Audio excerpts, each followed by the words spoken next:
Oliver Fairbank. He's the head of analysis at Orpheus Cyber, an online threat intelligence company, and he joins me now live from London. Oliver, good to have you on the program. The U.S. likens cyber attacks to terrorism. What exactly does that mean? I think maybe the most obvious comparison can be drawn in terms of the impact that this is having on daily lives in the US. Obviously, the effects of kind of cyber attacks, so ransomware in this case, aren't as impactful in terms of injuries, harm, kind of death tolls, nothing approaching anything like the levels associated with some terrorist activity. But as you mentioned there, some of these incidents are having an increasing impact on the daily lives of US citizens. So obviously the Colonial Pipeline ransomware was one of the examples that you used, having an effect on the distribution of fuel supplies and leading to a lot of panic buying, and obviously the incident affecting the meat distribution company, also causing supply shortages. But these have just been two incidents in the past few weeks that have kind of exemplified a trend of increasingly disruptive ransomware incidents that has been kind of ongoing for some time now. So is that the goal of these hackers? Is it to disrupt daily life, or is it to make millions or potentially billions of dollars? Yeah, it's more focused on the latter. I think obviously for a ransomware operation to be successful from the cyber criminals' perspective, they've got to cause enough disruption to the individual victim, to the target, so that it makes sense for them to pay them the ransom demands, rather than trying to bring in cyber response consultants and kind of restore from backups and everything else. At the same time, from the bigger strategic perspective, these cyber criminal groups don't actually want to attract too much attention. And we've seen within the cyber criminal community, again, in the aftermath of the Colonial Pipeline incident, there's almost been a bit of a crackdown on ransomware groups and operations raising too much attention.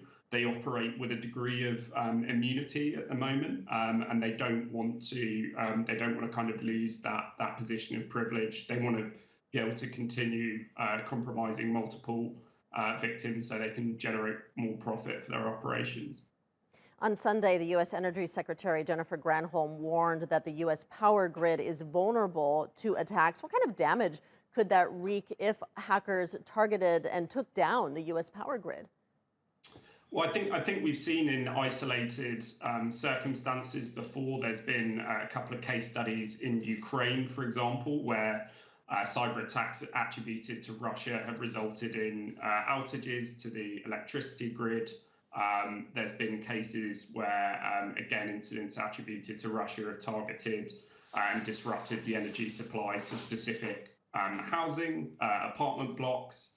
I think the difficulty and the challenge in securing kind of particularly sectors of critical national infrastructure, and obviously energy is one of the foremost upon those, is the scale of the potential attack surface area, and the challenge and the kind of imbalance in the resources required to secure that versus the potential damage that can be inflicted by a relatively small group of sophisticated attackers. You know, I remember in I want to say the early 90s, when hackers would hack computer security systems, and it was almost like a favor to the company to point out some flaw in their system. It was a hobby, basically. How did this kind of computer hacking turn from a hobby to this type of terrorism that can bring down a government's critical infrastructure? I think it's a big question. I think the increasing adoption and the recognition of the opportunities and possibilities for kind of malicious cyber activity or cyber attacks by nation states has been one of the key drivers. So we've seen, I guess, to pick on a couple of kind of landmark examples, we see an operation like Stuxnet, which is a classic. So this is widely acknowledged as a joint US-Israeli operation to disrupt Iranian efforts to enrich enriched uranium for the use in kind of weapons programs.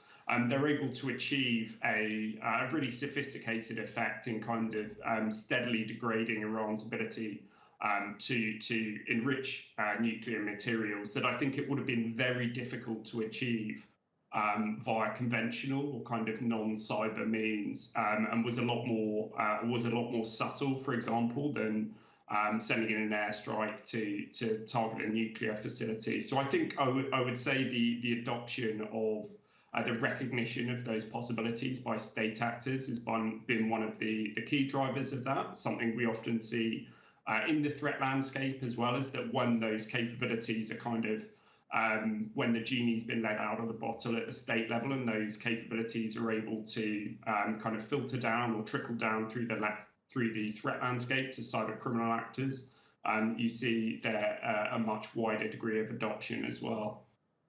All right, Oliver Fairbank in London, thank you.